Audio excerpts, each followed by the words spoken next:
ان پہ ہم کیسے کنٹرول کر سکتے ہیں؟ انسانی دماغ یہ- ہے وہ کسی پیٹرن پہ چل نکلے تو یہ خوفناک چیز ہے، جی وسوسے اور وہم اور خدشے. یہ خدشات اور وسوسے انسان کو بہت راہ سے بھٹکا دیں گے، بہت بھٹکتا ہے ان کی وجہ سے انسان. جناب حضرت امام ابو حنیفہ رحمۃ اللہ علیہ صاحب نے ایک بات فرمائی تھی کہ بدگمانی دنیا کا سب سے بڑا جھوٹ ہے. یہ وسوسے کے نتیجے میں بدگمانی پیدا ہو جاتی ہے، اور بدگمانی جناب حضرت امام ابو حنیفہ رحمۃ اللہ علیہ صاحب کے مطابق دنیا کا سب سے بڑا جھوٹ ہے. ان سے دور رہنا چاہیے. جیسے ہمارا ایک تھاٹ پروسیس ہے، خیالات ہمارے آتے رہتے ہیں ذہن میں. بالکل. اب یہ خیالات کیسے جنریٹ ہوتے ہیں، جی اگر یہ سمجھ میں آ جائے تو انسان خدشات اور وسوسوں سے بھی دور ہو جائے گا. جو ہماری ان پٹ ہے، جو کچھ ہم دیکھتے ہیں، اپنی پانچوں حص استعمال کر کے جو معلومات ہم گیدر کرتے ہیں وہ ہمارے برین میں اسٹور ہوتی ہیں، اور وہ اس کے لیے جو خیالات جنریٹ ہو رہے ہیں ہمارے یہاں، اس میں وہ فیول کا کام کر رہی ہیں، ایندھن کا کام کرتی ہیں. تو جس قسم کی ہماری ان پٹ ہوگی ویسے ہی ہمارے خیالات جنریٹ ہوں گے. یہ صحیح ہے کہ دنیا کی جتنی بھی ایجادات ہیں وہ ساری کی ساری ان کی ابتدا ہوئی ہی خیال سے تھی، تو جو آہستہ آہستہ وہ عملی شکل اختیار کرتی گئیں اور یہ ڈسکوریز ہمارے سامنے آ گئیں. لیکن بنیاد سب کی وہ بنے گی جو کچھ ہم نے وہاں ان پٹ دی ہوئی ہے. اسی لیے تربیت کا عقل مند لوگ تربیت پر زیادہ زور دیتے ہیں، علم پر کم دیتے ہیں. کہ جس انداز میں ہماری تربیت ہوئی ہے، آپ دیکھیے کہ ایون اسلام کے اندر آپ دیکھیں جناب حضرت علی کرم اللہ وجہہ نے صحبت پر بڑا زور دیا ہے. تو جس انسان کی تربیت اچھی ہے، صحبت اچھی ہے، اس کی ان پٹ یہاں پر اتنی ہی اچھی ہے، اور جتنی ان پٹ اچھی ہے اس کے خیالات اتنے ہی اچھے ہیں. تو خدشات اور وسوسے پیدا اس وقت ہوتے ہیں جب ہم دوسرے آدمی کو الاؤنس نہیں دیتے. تقدیر میں جو بھی لکھا ہوتا ہے وہی ہوتا ہے یا تقدیر بدل سکتی ہے؟ تقدیر کے دو حصے ہیں. ایک تقدیر مبرم ہے جو بدلتی نہیں ہے، اور وہ کلیتاً رب کے اختیار میں ہے، رب کے ہاتھ میں ہے. لیکن وہ ٹوٹل تقدیر کا ہارڈلی 5 to 10% ہے، اس سے زیادہ نہیں ہے. باقی جو ہے 95% آف تقدیر وہ تقدیر معلق ہے. اس میں رب تعالیٰ نے ہمیں اختیار دیا ہے کہ ہم اپنے علم کو بروئے کار لا کے، اپنی تدبیر اور عقل کو بروئے کار لا کے جس قسم کے کام کریں گے ہماری تقدیر اسی طرح بنتی چلی جائے گی. وہ تقدیر معلق ہے.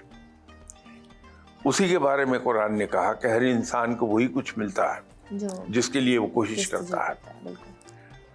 تو تقدیر کو ہم ایک سویپنگ سٹیٹمنٹ اس کے بارے میں نہیں دے پائیں گے. تقدیر کے بارے میں اس کے بارے میں ہمیں کلیئر ہونا ہوگا کہ ایک تو تقدیر مبرم ہے کہ زندگی اور موت وہ رب کے اختیار میں ہے. موت کا ایک وقت مقرر ہے، موت کا مقام بھی مقرر ہے، موت کا طریقہ بھی مقرر ہے. کسی انسان کی زندگی کتنی ہوگی کتنی نہیں ہوگی یہ بھی مقرر ہے. عزت اور ذلت رب کے ہاتھ میں ہے. بے شک. اسی طرح اور دوسرے معاملات، رزق ہے وہ بھی رب کے، وہ تقدیر مبرم کا حصہ ہے. باقی سب ہمارے اپنے اختیار میں ہے. آپ کے پاس جو لوگ آتے ہیں اگر وہ کہتے ہیں کہ ہمارے لیے دعا کرتے ہیں تو آپ وہی دعا کرتے ہیں جو وہ چاہتے ہیں یا پھر یہ کہتے ہیں کہ جو ان کے حق میں بہتر ہے اللہ تعالیٰ وہ کر دے؟ دیکھیے دعا اگر یہ کی جائے کہ یا باری تعالیٰ تیرا یہ بندہ ہے جو کہ یہ چاہ رہا ہے، اگر اس کے حق میں بہتر ہے تو اپنی رحمت کے صدقے سے کر دے، وہ بہترین دعا ہے، وہ کرنی چاہیے انسان کو۔ آپ عموماً کہتے ہیں نا پانی پیا کرو، کسی بھی چیز پہ ہو، کوئی شوگر کا پیشنٹ ہے، کیسے بھی، تو آپ یوزلی سیزر کہ پانی پیا کرو۔ آپ کیا وہ شو نہیں کرانا چاہتے کہ آپ کے پاس سم تھنگ از دیئر اور واٹ؟ نہیں کچھ نہیں۔ دیکھیے، پہلی تو یہ خوش فہمی آپ دور کر لیجیے میرے بارے میں، میں پوری سچائی سے کہہ رہا ہوں، جی، بہت گناہ گار انسان ہوں، آپ لوگوں سے شاید 1000 گنا زیادہ گناہ گار شخص۔ تو مجھ جیسے گناہ گار انسان کے پاس کیا ہو سکتا ہے؟ کچھ بھی نہیں ہے۔ لوگ مہربانی ہے ان کی، وہ خوش اعتقادی انسان ہیں۔ اگر کوئی آ گیا مجھ سے، اس نے کہا کہ دعا کر دو، دعا تو کوئی بھی کر دے گا۔ رب تعالیٰ سب کی سنتا ہے، رب اس مشرک کی بھی سنتا ہے جو اس کے ساتھ شرک کر رہا ہے، جو رب کو سب سے زیادہ ناپسند ہے۔ وہ اپنے ہاتھ کے بنائے ہوئے بت کے سامنے بیٹھ کے ہاتھ جوڑ کے اس بت سے مانگ رہا ہے، لیکن اس کی بات کو پورا رب تعالیٰ کر رہا ہے۔ تو وہ ایسا مہربان ہے، تو گناہ گاروں کو بھی سن لیتا ہے۔ آپ اس سے دعا کیجئے، وہ ضرور سنے گا، کوئی بھی کر لے۔ تو ایسے ہی اگر میں کروں گا دعا تو میری بھی سن لے گا۔ جن واقعی میں کوئی نقصان یا فائدہ دے سکتے ہیں؟ قطعی طور پر نہیں۔ انسان کو رب تعالیٰ نے اشرف المخلوقات بنایا ہے۔ جی، یہ شیطان جن ہی تو تھا جس نے سجدے سے انکار کیا تھا۔ بالکل۔ تو جس مخلوق کو فرشتوں نے سجدہ کر دیا اللہ کے حکم پر، اس کا مقام کتنا بڑا ہے۔ سجدہ تو اس کو کیا جاتا ہے جو خود سے بہت بلند ہو۔ بالکل۔ تو جو انسان جو اشرف المخلوقات ہے، فرشتوں سے بھی بہت بلند ہے، اس کو جن بیچارہ کیا کہہ لے گا؟ جن تو خود انسان سے ڈرتا ہے۔ اچھا، ہر غلطی کا ازالہ ممکن ہے؟ رب تعالیٰ معاف فرمانے والا ہے۔ ہم سے غلطی ہوتی، گناہ ہو جاتا ہے، اس کی معافی رب تعالیٰ سے مانگی جائے۔ رب تعالیٰ بڑا رحیم و کریم ہے، وہ تو اس انتظار میں رہتا ہے کہ میرا کوئی بندہ معافی تو مانگے، ایک بار میں معاف فرما دوں، توبہ کر لے، میں اس کی توبہ اس طرح قبول کروں کہ وہ نوزائیدہ بچے کی طرح گناہوں سے بالکل پاک ہو جائے۔ بعض دفعہ ایسے ہوتا ہے کہ جب کوئی مشکل پڑتی ہے تو تب ہمیں اپنا اللہ یاد آتا ہے، اور جب ہم بڑے آسان خوشحال ہوتے ہیں تو پھر ہم بھول جاتے ہیں۔ تو وہ جب مشکل پڑتی ہے اور جب اس کی بارگاہ میں جاتے ہیں تو ایک تھوڑی سی شرمندگی بھی ہوتی ہے کہ جب ضرورت پڑی ہے تو یاد کر رہے ہیں۔ یہی تو ناشکر گزاری کی نشانی ہے انسان کی، کہ میرے جیسا انسان جب راحت میں ہوتا ہے تو رب سے بڑی دور بھاگا ہوتا ہے، رب یاد نہیں ہوتا۔ جب مشکل پڑتی ہے تو رب کی طرف جاتا ہے اور اس کے سامنے ہاتھ جوڑتا ہے، ماتھا رگڑتا ہے، ناک رگڑتا ہے۔ اور اس رب کی عظمت کا کیا کہنا کہ اس نے اپنے بندے کو کبھی یہ نہیں چاہتا ہے کہ اب تک کہاں تھے، اب میں یاد آیا، کبھی نہیں کرتا۔ وہ قبول کر لیتا، سینے سے لگا لیتا۔ مناسب تو یہ ہے کہ راحت میں اور مصیبت میں دونوں میں یکساں طور پہ رب کے حضور ماتھا رگڑا جائے، ناک رگڑا جائے۔ آپ کے پاس کبھی کوئی ایسے آئے ہیں جو یہ کہیں کہ ہمارے لیے دعا کریں کہ نماز ہم قائم کر سکیں اور جھوٹ بولنا چھوڑ دیں، اس طرح کی خواہشات کا اظہار ہونا؟ بہت لوگ کرتے ہیں۔ اس کی وجہ یہ ہے کہ ہم بنیادی طور پہ سہل پسند ہو گئے ہیں۔ ہم نے دعا کو ایسا سمجھ لیا کہ وہ دعا ان کاموں کی کو بھی کر دے گی جو ہماری ذمہ داری ہے۔ نفس سے لڑنا ہمارا کام ہے۔ ہاں، اللہ سے توفیق مانگی جا سکتی ہے کہ یا باری تعالیٰ تو مجھے توفیق دے کہ میں گناہوں سے دور رہوں، وہ مانگنی چاہیے۔ لیکن یہ سوچنا کہ ٹھیک ہے کوئی دعا کر دے گا میں نماز پڑھنے لگ جاؤں گا، یہ پازیٹیو اپروچ نہیں ہے، اس سے دور رہنا چاہیے۔ زلزلوں کا انسانی اعمال سے کوئی تعلق ہے؟ یہ انفیکٹ اس کو ہم اس طرح لے لیں کہ یہ ویک اپ کال ہے، ہمیں جگایا جا رہا ہے کہ رب کی طرف لوٹ آؤ، تو اس کو ویک اپ کال سمجھیے آپ کہ ہمارے اعمال ڈز افیکٹ؟ جگا رہا ہے رب تعالیٰ،